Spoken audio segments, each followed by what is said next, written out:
मध्य प्रदेश, राजस्थान और छत्तीसगढ़ में मिली बम्पर जीत का बीजेपी ने जश्न मना रही है और इस मौके पर नई दिल्ली में मौजूद बीजेपी मुख्यालय में पीएम मोदी का भव्य स्वागत किया गया। देखिए तस्वीरें।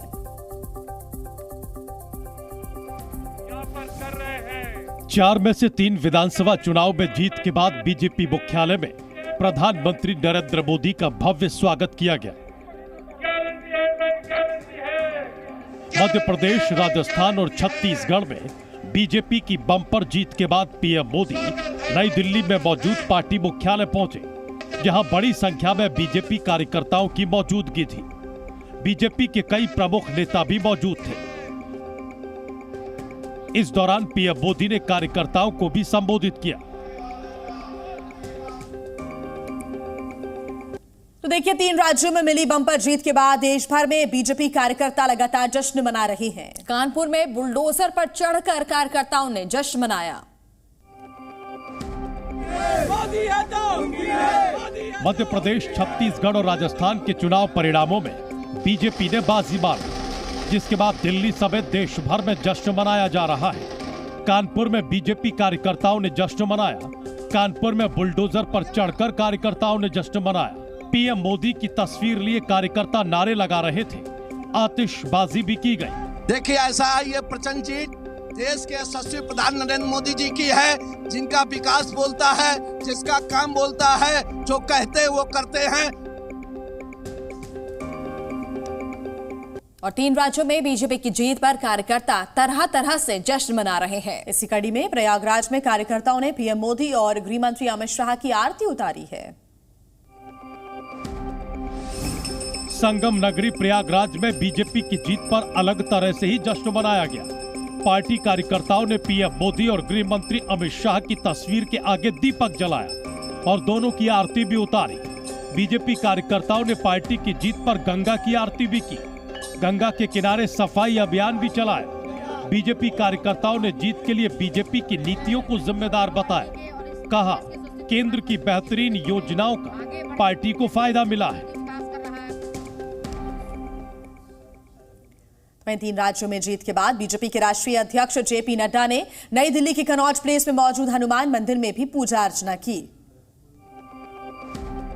विधानसभा चुनावों में मिली शानदार जीत के बाद बीजेपी अध्यक्ष जेपी नड्डा ने परिवार सहित कनॉट प्लेस के प्राचीन हनुमान मंदिर में जाकर पूजा अर्चना कर बजरंग बली का आशीर्वाद लिया। नड्डा ने हनुमान मंदिर में दर्शन और पूजा अर्चना की तस्वीरों को शेयर करते हुए कहा, ये जीत जन आकांक्षाओं की जीत है। ये भव्य विजय जन सेवा और विकसित भारत के हमारे संकल्प को नवीन ऊर्जा प्रदान करेगी। मैं कामना करता हूं, अंजनी सुत सभी का कल्याण करे।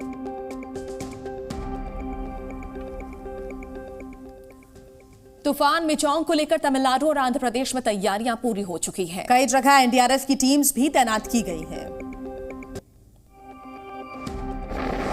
तमिलनाडु और आंध्र प्रदेश पर चक्रवाती तूफान मिचोंग का संकट मंडरा रहा है। तूफान से बचने की लगातार तैयारी की जा रही है। आज तूफान के दोनों राज्यों के समुद्र तट से टकराने की आशंका है। तूफान मिचोंग आज शाम आंध्र प्रदेश के मछलीपट्टनम और चेन्नई के समुद्र तट से टकरा सकता है। एनडीआरएफ की टीम भी तैनात कर दी गई है।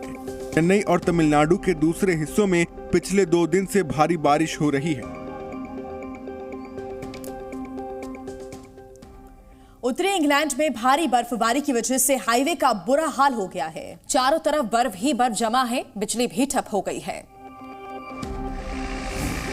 रविवार को ब्रिटेन के कुछ हिस्सों में जमकर बर्फबारी हुई, जिससे सड़क पर चलने वालों को भारी दिक्कतों का सामना करना पड़ रहा है। हजारों घरों की बिजली गुल हो गई है। उत्तरी इंग्लैंड में भारी बर्फबारी के बीच सड़क पर फंसे लोगों को कारों में रात बिताने के लिए मजबूर होना पड़ा। हजारों लोगों के घरों की बिजली चली गई। बुजुर्गों का कहना है कि उन्होंने इतनी बर्फबारी 60 साल में नहीं देखी है। ब्रिटेन के मौसम विभाग ने भारी बर्फबारी की चेतावनी भी जारी की है। इधर गुलमर्ग में इन दिनों जमकर बर्फबारी हो रही है। पर्यटकों ने गुलमर्ग की बुकिंग भी करानी शुरू कर दी है।